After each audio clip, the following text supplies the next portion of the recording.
ایک دن کی بات ہے، ایک چھوٹے گاؤں کے کنارے ایک چھوٹے گھر دادی جی رہتی تھیں۔ دادی جی بڑی حب بھری ہوتی تھیں اور انہیں اپنی نواسیوں سے بہت حب تھی۔ اس چھوٹے گاؤں کا ماحول بہت خوبصورت تھا۔ باغوں، پھولوں کی کہکشاں، پرندوں کی چہچہاہٹ اور ہر طرف سبزیوں کی بہار نے گاؤں کو ایک جنت بنا دیا تھا۔ دادی جی کے پاس 3 نواس تھیں۔ ایک کا نام علی تھا، دوسری کا نام زہرا تھا اور تیسری کا نام عبداللہ تھا۔ یہ تینوں دادی جی کی دل کی دھڑکن تھے۔ وہ ان کے ساتھ ہر شرارت کرتے تھے۔ ایک روز گاؤں ایک لا لگا۔ دادی جی نے تفتیش کی تھی کہ کیا وہاں کچھ خصوص ہے جو بچوں کو پسند آئے گا۔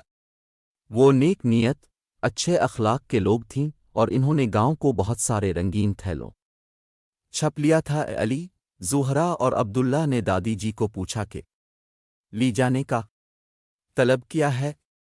دادی جی سکرائی اور بولیں، بیٹے، لا ایک روشنی کی سال ہے۔ یہاں لوگ ایک ساتھ لام کر کچھ نیکیاں کرتے ہیں اور خوشیاں بانٹتے ہیں۔ نواس بھی خوشی سے بھر گئیں۔ وہ سب نے فوراً سوچا کہ کیسے وہ ملی شرکت کریں گے۔ ملی کے دن سب نے اپنی خواہشات لبوا کر دادی جی کو بتائیں۔